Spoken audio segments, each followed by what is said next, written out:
In 2016, the leaders of the G7 liberal democracies gathered in the shrine town of Ise-Shima in Japan.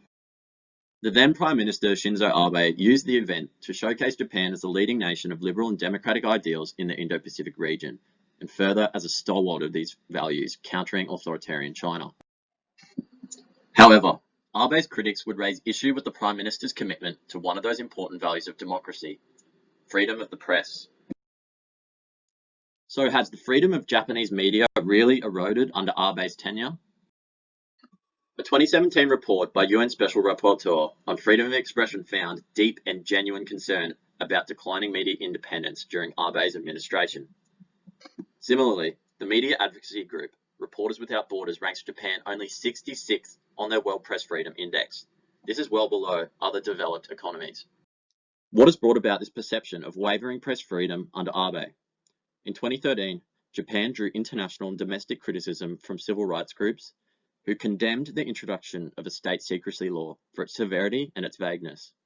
The law dictates that those who acquire state secrets illegally can face 10 years prison.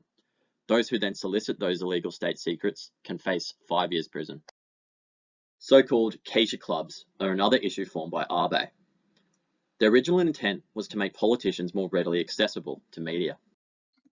Instead, only journalists from major media outlets can be members of Keisha clubs. These clubs have been criticised for fostering a pattern of press behaviour where hard-hitting questions are avoided and discouraged, and have created a perception of cosy relationships between reporters and their government sources.